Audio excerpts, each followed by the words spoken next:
So I'd love to close out this episode just by if each of you could try and think of a time in your life where singing or worship music or a particular song would just had an incredible impact on you, or the Lord really worked through it.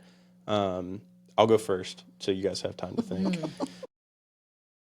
I think for me, I said at the beginning that this is not something I do often in my personal life, except when I'm in a really tough season or a really difficult season. Then it's like, okay, maybe I'll try this out. So I remember, I think I've talked about it on the podcast before, but I went through a season of kind of wrestling with my sense of purpose. I was battling a minor form of depression and really like trying to just figure out, what am I on this earth for? Like, what is my purpose? What am I created to do? And it was probably a 2-year process of just leaning in, trying to learn from the Lord.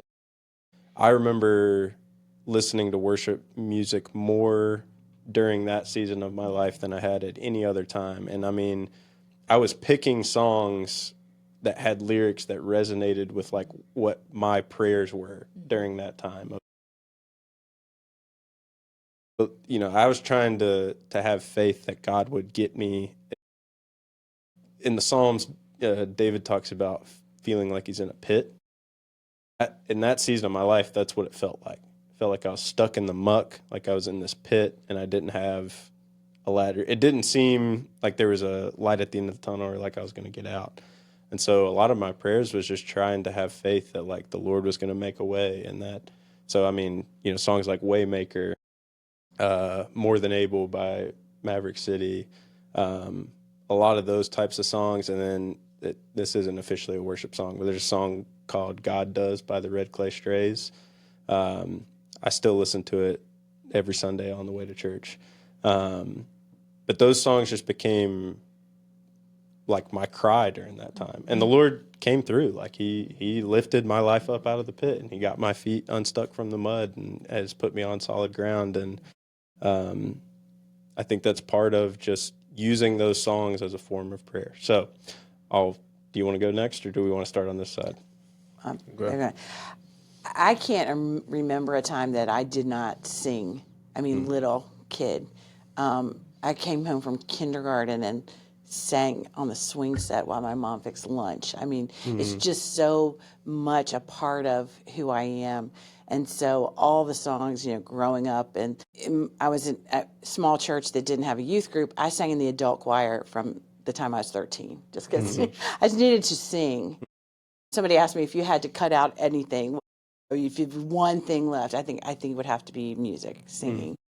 And I found ways to make that work through my life, working with children's choir, being part of a choir, teach an exercise class that's all contemporary Christian music. So I get to surround myself even during that. And so I was trying to think of like a particular song. I don't know one specific, but times that you're wrestling. I know my daughter was 14 and wanted to go to Nicaragua on a mission trip. I was like, yeah, okay, I don't know about that, know. Of course, she didn't want me to go with her. That's okay. But I remember really struggling with, I don't think I can let her. And the theme of our exercise program that session was trust me. And, God clearly in my ear said, are you going to trust me with this? And I went, yes, I am. Yes, I am. And again, I pray that the children that I've sung with over the years, that when they're in that moment, that a phrase or a song is going to come to them that reminds them of who God is and what he can do for us.